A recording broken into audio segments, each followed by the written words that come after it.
नहीं क्लियर हुआ?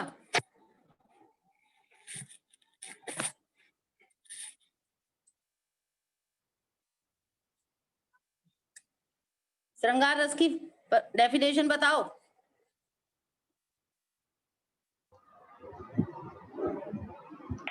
तो श्रृंगार रस का स्थायी भाव क्या था? रति। करुण रस का शोक और भयानक रस का भय। तो कल मैंने कहाँ छोड़ा था? कौन सा रस बताया था कल? भयानक रस। ओके, भयानक रस श्रृंगार रस जहां पर आनंद की अनुभूति होती है उसे श्रृंगार रस कहते हैं। श्रृंगार रस के दो प्रकार होते हैं, संयोग श्रृंगार और वियोग श्रृंगार। संयोग श्रृंगार जहां प्रेमी और प्रेम का आपस में मिलन होता है वही श्रृंगार संयोग श्रृंगार होता है। और वियोग श्रृंगार जहां अचानक प्रेमी और प्रेम का अर्थात नायक और नायिका का बिछुड़ जाते हैं, यानी कि जो बिछुड़ जाते हैं वो होता है वियोग श्रृंगार। तो श्रृंगार रस के दो भेद हो गए, संयोग और वियोग। क्लियर हो गया होगा अब तो श्रृंगार रस की डेफिनेशन कि श्रृंगार रस क्या होता है। तनिष्का हो गया क्लियर? श्रृंगार रस अब आता है करुण रस। करुण रस यानी कि शोक। करुण रस का स्थायी भाव क्या है? शोक। किसी भी चीज पर हमको दुख प्रकट करना। यह हमारी कोई प्रिय वस्तु है हमसे छिन जाती है जो कभी नहीं मिल पाती। ऐसे नहीं है कि आज छिन गई है तो कल मिल जाएगी, वो चीज नहीं। करुण रस यानी कि हमारी कोई इष्ट वस्तु, प्रिय वस्तु या हमसे छिन जाती है, जिससे हम बहुत अधिक प्यार करते हैं, वो हमारा चला जाता है तो हम उसे करुण रस कहते हैं। करुण रस यानी कि किसी की भी अगर हमारे माता पिता की किसी की मृत्यु हो गई है तो वो कभी वापस तो नहीं आएगी, तो उसके बिछुड़ जाने से जो हमको कष्ट होता है, दुख होता है, वही करुण रस कहलाता है। अब नेक्स्ट आता है वीर रस। वीर रस का स्थायी भाव क्या होता है? उत्साह। वीर रस का स्थायी भाव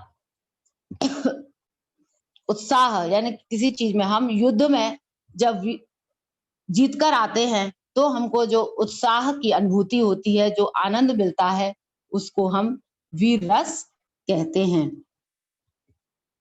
नेक्स्ट आता है शांत रस। अब शांत रस के बारे में बताएंगे। शांत रस, शांत रस का मतलब निर्वेद, शांत या आत्मबोध के कारण हृदय में जो निर्वेद भावना यानी कि शांत भावना उत्पन्न होती है वही शांत रस कहलाता है। जैसे एही कल काल न साधन दूजा, एही कल काल न साधन दूजा, जोग यज्ञ जप तप व्रत पूजा, रामई सुमरिय गाय रामहि, संतत सुनिय राम गुण ग्रामहि। यानी कि मैं राम नाम का जप किया गया और पुरुष जो बैरागी हुए, वहां शांत का वातावरण था, तो यहाँ पर क्या हो गया? शांत रस हो गया। शांत रस का मतलब शांति। संसार में जब हमें शांति का अनुभव होता है, मन में हमारे भाव शांति का अनुभव करते हैं, वही शांत रस होता है। तो डेफिनेशन क्लियर हो गई। संसार की असारता या आत्मबोध के कारण हृदय में, यानी कि अपनी बोध के कारण, अपनी शक्ति के कारण हृदय में जो हमें शांति मिलती है, अगर हमने कोई काम किया है, हम कोई काम कर रहे हैं और उससे जो हमें मन में हमारी शांति पैदा होती है, हमारे भाव शांति प्रदान करते हैं, हमारे मन में एक शांति आती है, वही शांत रस होता है। नेक्स्ट है रौद्र रस। रौद्र रस यानी कि क्रोध। रौद्र रस का मतलब क्रोध होता है। रौद्र रस क्रोध आता है। यदि किसी ने हमारा अपमान किया या हमारे गुरुजनों का अपमान किया या गुरुजनों की निंदा की, ऐसे में जो हमारी भावना उत्पन्न होती है उसको रौद्र रस कहते हैं। अगर किसी ने हमको अपमानित किया, हमारे माँ बाप भाई बहन को अपमानित किया, तो हमको गुस्सा आएगा, तो वो ही रौद्र रस होता है। यानी कि अपना अपमान हो, बड़ों की निंदा करना हो, गुरुजनों की निंदा करना हो, दुष्टों के अत्याचार करना, ये सब देखकर या आदि सुनकर जो हमारे मन में भावना जागृत होती है, वही रौद्र रस कहलाता है। जैसे भाके लखन कुटिल भई भोएं, रथ पर फरकत नयन रिस होएं। यानी कि लक्ष्मण जी को जब बहुत गुस्सा आती है, भौएं तनी हुई होती हैं, तो यहाँ पर क्या हो गया, रौद्र रस हो गया। लक्ष्मण जी को क्रोधित हुआ जब रावण सीता जी को उठाकर ले गया, और सीता स्वयंवर में जनक जी का अपमान हुआ था, तो वहां पर भी रौद्र रस हो गया, क्योंकि उन्होंने अपने गुरु का अपमान किया था। तो अपना अपमान हो, बड़ों की निंदा करना हो, गुरुजनों का अपमान हो, आदर सत्कार ना करे, दुष्ट अत्याचारी द्वारा किए गए अत्याचारों को देखकर, यानी कि जो दुष्ट जो लोग हैं अत्याचार करते हैं, उनको देखकर अथवा गुरुजनों की निंदा आदि सुनकर उत्पन्न हुए क्रोध को ही हम रौद्र रस कहते हैं। क्लियर हो गया बेटे रौद्र रस? तनिष्का क्लियर हो गया? Yes ma'am. ओके। भयानक रस, भयानक रस का स्थायी भाव होता है रति। भयानक रस यानी किसी भी या अपराध करने पर दंडित होने का विचार शक्तिशाली शत्रु या विरोधी से पड़ने की आशंका से उत्पन्न कोई हमें भय उत्पन्न होता है। हम किसी डरावनी वस्तु को अगर देख लेते हैं, उससे हमको डर लगता है, भय होता है, तो वो ऐसी स्थिति में भयानक रस कहलाता है। यानी कि किसी डरावना, हमने कोई डरावनी चित्र देख लिया, डरावना कार्टून देख लिया, उससे जो हमारे अंदर भावना जागृत होती है, वही भयानक रस होता है। अगर युद्ध में हमने किसी को मरता हुआ देख लिया, उसको देखकर हमारे अंदर जो भय बैठ गया, जो डर बैठ गया, वही भयानक रस होता है।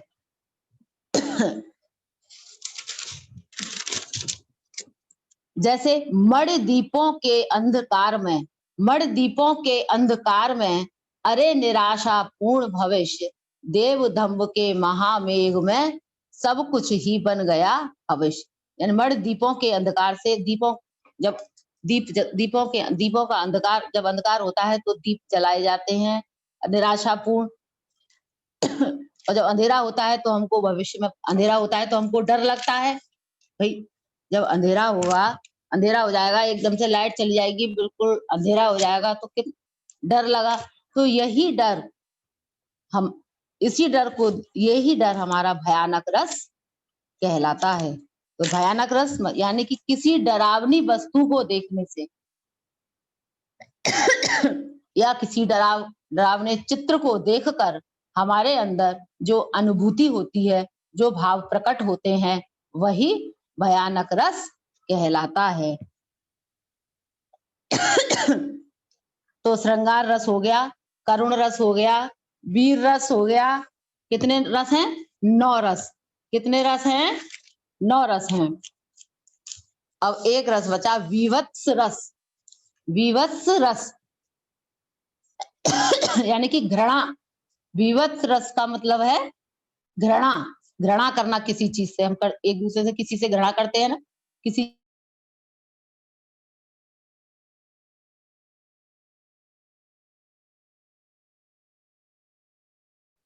जब रुधिर, मांस, पीव, आंत आदि घृणित वस्तुओं को देखकर ग्लानि होती है, जब हमें किसी मांस, मच्छी, किसी मरे हुए जानवर के ब्लड से, रक्त के आदि वस्तुओं को देखकर जो हमको घृणा देखकर जो हमारे अंदर ग्लानि पैदा होती है, वही हमारा विवत्स रस कहलाता है।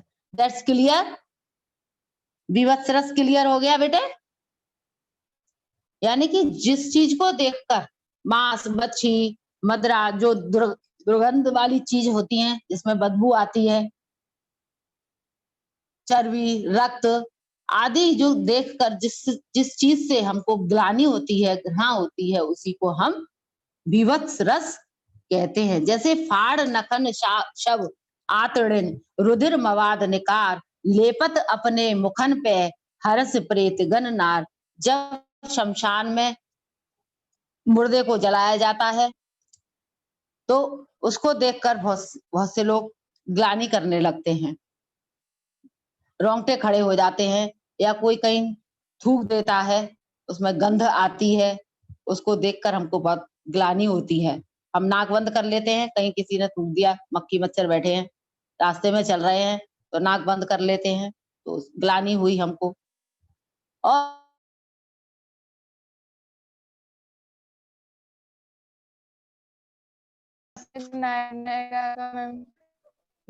नाटक वगैरह होता है और मैम उसमें नायक नायिका होता है, उनका मिलन होता है जिससे श्रृंगार रस की उत्पत्ति होती है।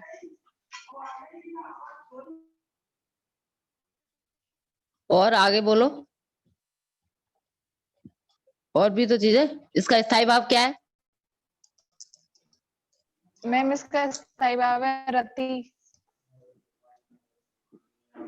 और आगे बोलो, अभी तो बहुत कुछ इसमें। श्रृंगार रस की डेफिनेशन ये है कि जिस चीज से, जिस वस्तु से हमें किसी आनंद की सुंदरता को देखकर आनंद की अनुभूति होती है, प्रेम की अनुभूति होती है, प्रेम जागृत होता है मन में, वो होती श्रृंगार रस कहते हैं। श्रृंगार रस दो प्रकार के होते हैं, संयोग श्रृंगार और वियोग श्रृंगार। जो डेफिनेशन तो बताई थी, संयोग श्रृंगार जिसमें नायक नायिका का मिलन होता है, ठीक है, क्लियर। और वियोग श्रृंगार जहां पर नायक नायिका का बिछुड़ जाते हैं, वियोग हो जाता है, वो वियोग श्रृंगार होता है। तो श्रृंगार रस की डेफिनेशन ये होती है कि जो पवित्र, उत्तम, सुंदर तथा दर्शनीय होने से मनुष्य को जो प्रेम की अनुभूति होती है, प्रेम की भावना होती है, आनंद होता है, वही श्रृंगार रस कहलाता है। यानी कि जिसमें मिठास होती है, जिसमें सुंदरता होती है, किसी भी दर्शनीय स्थल को देखकर, किसी के चित्र को देखकर जो हमारे हृदय में चित्र अंकित हो जाता है, सुंदर लगता है, वही श्रृंगार रस होता है, जिसमें आनंद की विभूति होती है। क्लियर? नेक्स्ट बताओ, करुण रस। करुण रस, करुण रस क्या होता है? स्थायी भाव क्या है करुण रस का? करुण रस कल भी बताया था, फिर मैंने अभी रिपीट भी किया था। करुण रस बोलो तो इसका, करुण रस। करुण रस, हाँ जी बोलो। मैं करुण रस में कि डेथ हो जाती है या फिर कोई ऐसा हादसा देख लेते हैं, मतलब जो शोक लगता है, जिससे हमें बुरा, कुछ बुरा हो जाता है तो शोक करते हैं ना। तो इसकी डेफिनेशन कैसे लगेंगे? हाँ, जब कोई हमारी प्रिय वस्तु जो बहुत सबसे प्यारी हो, जो बिछुड़ जाती है, चाहे वो खो जाए या छूट जाती है ना। हाँ, कभी ना मिलने वाली, ऐसे नहीं खो जाए, आज खो जाए और कल मिल जाए, वो वाली चीज नहीं। जो कभी ना मिलने वाली वस्तु है, हमसे छिन जाती है, वही करुण रस होता है। ऐसे नहीं है जैसे आज खो गई है अभी मिल जाएगी, वो वाली चीज नहीं। अब तुम्हारा पेन खो गया है, अभी मिल गया 5 मिनट बाद, 10 मिनट बाद मिल जाएगा, वो चीज नहीं है। ऐसी प्रिय वस्तु जो हमसे बिछुड़ गई है, कभी जिंदगी में, जीवन में कभी भी नहीं प्राप्त होगी, वहां करुण रस होता है। Okay, clear? अब चीजें तो बहुत खो जाती हैं पर मिल जाती हैं, वो चीज नहीं। पर वो चीज, जो वो वस्तु जो कभी न मिलने वाली हो, वो खो जाती है, जो उसका हमें दुख होता है, वो क्या होती है? या किसी बच्चे की मृत्यु हो जाती है, किसी पिता की मृत्यु हो जाती है, तो यहाँ पर क्या हो गया, करुण रस। अब वीर रस, वीर रस का मतलब क्या होता है, वीर रस का स्थायी भाव वीर रस उत्साह, में उत्साह,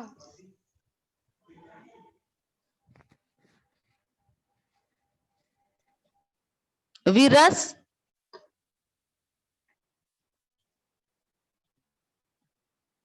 अभी तो समझ में आ गया था सबके, अब कोई नहीं पूछ रहा, अब न कोई बता रहा। उत्साह, मैम उत्साह, उत्साह, उत्साह, डेफिनेशन बताओ। में शत्रु के विनाश के लिए या होती है। और आगे नेक्स्ट बताओ।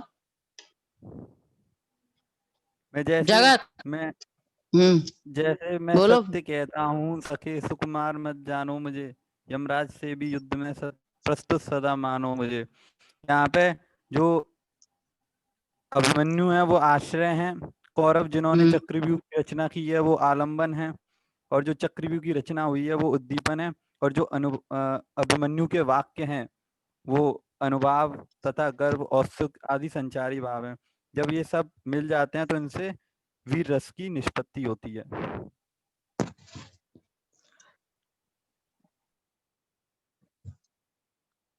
हास्य रस,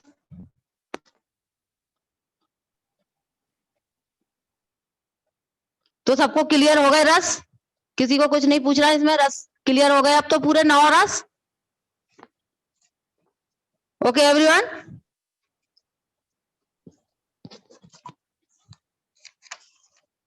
क्लियर हो गया रस। आज जो पढ़ाया था वो हो गया क्लियर।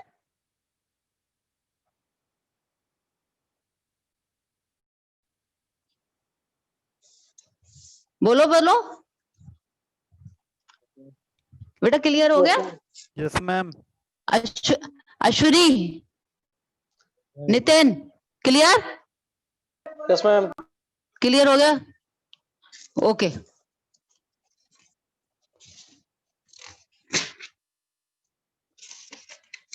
तो 9 रस के बारे में क्लियर हो गया तुम्हारा। चलो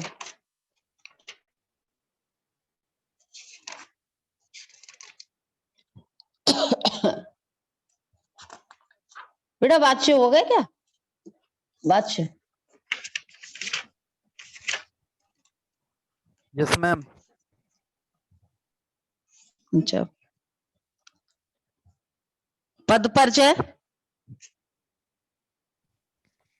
यस मैम। पद परिचय हो गया मैम। Okay okay. तो अब डाउट्स बताओ, अपने डाउट्स हो तो पूछिए।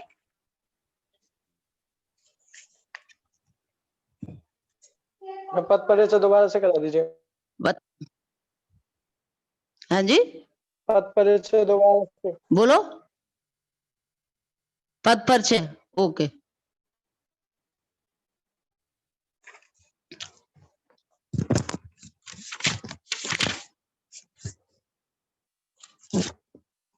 निकालो।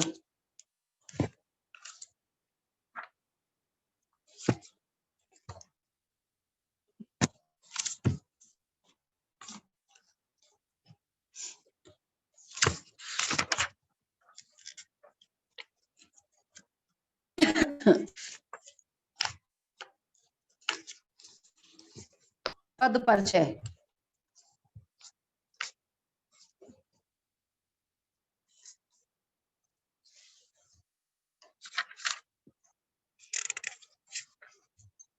पद यानी कि वाक्य में प्रयुक्त पद, पदों का व्याकरणीय परिचय देना ही पद परिचय कहलाता है। यानी वाक्य में जो पद होते हैं, वाक्य में जो प्रयोग किए जाते हैं पद, उसका परिचय देना ही पद परिचय कहलाता है।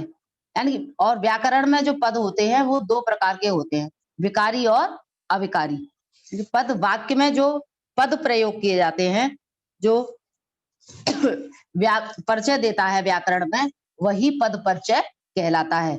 पद परिचय कितने प्रकार के होते हैं? 2 प्रकार के होते हैं, विकारी और अविकारी।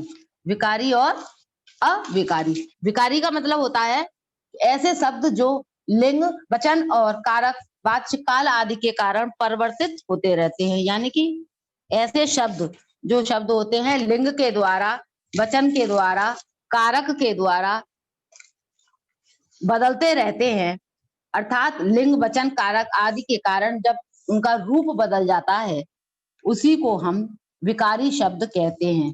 ऐसे विकारी शब्द यानी कि ऐसे शब्द जो लिंग, वचन, कारक आदि के कारण बदलते रहते हैं, परिवर्तित हो जाते हैं, अर्थात लिंग, वचन, काल आदि के कारण जिनका रूप बदल जाता है, उसी को हम विकारी शब्द कहते हैं।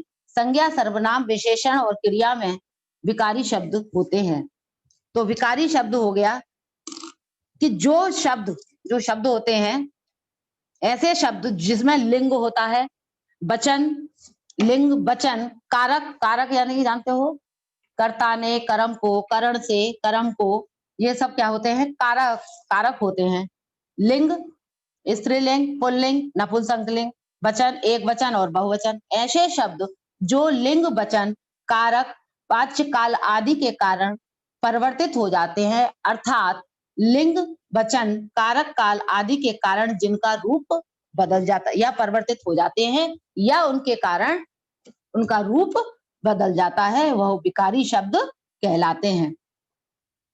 अविकारी क्या होते हैं? जिन पर लिंग, वचन, कारक, वाच्य, काल आदि का कोई प्रभाव नहीं पड़ता है। यानी विकारी शब्द तो हुआ कि इनका प्रभाव पड़ता है, लिंग, वचन, कारक, काल आदि के कारण हमारा रूप, उनका रूप बदल जाता है, जिनका रूप बदल जाता है उसके कारण वो विकारी शब्द होते हैं। पर अविकारी शब्द पर लिंग, वचन और उनका कोई प्रभाव नहीं पड़ता है, जिनका रूप हर स्थिति में एक जैसा रहता है, परिवर्तित नहीं होता। विकारी शब्द में लिंग, वचन, कारक सब परिवर्तित हो जाते हैं, उनका रूप चेंज हो जाता है, और अविकारी शब्द में स्थिति में एक जैसा ही शब्द है, वैसा ही रहता है। लिंग, वचन, कारक वो परिवर्तित नहीं होता, उसका कोई प्रभाव नहीं पड़ता। प्रत्येक प्रकार के पद का परिचय देते समय हम यहाँ उल्लेख करते हैं कि अब विकारी शब्द और अविकारी शब्द समझ में आया। विकारी शब्द ऐसे शब्द जहां लिंग, कारक आदि क्रिया का रूप बदलता रहता है, तो वो विकारी शब्द होता है। और अविकारी शब्द जिसमें लिंग, वचन, कारक, वाच्य, काल आदि का कोई प्रभाव नहीं पड़ता, यानी कि वो जैसे का वैसे ही रहते, जैसी स्थिति है वैसे ही रहते हैं। तो विकारी और अविकारी शब्द में ये हो गया अंतर, यानी कि विकारी शब्द क्या होते हैं, मेन तो समझना है तुमको विकारी शब्द क्या है और अविकारी क्या है। तो विकारी जहां लिंग, क्रिया, कारक का रूप बदल जाता है, और अविकारी शब्द जहां लिंग, क्रिया, कारक आदि सब सारे शब्द ऐसे ही के ऐसे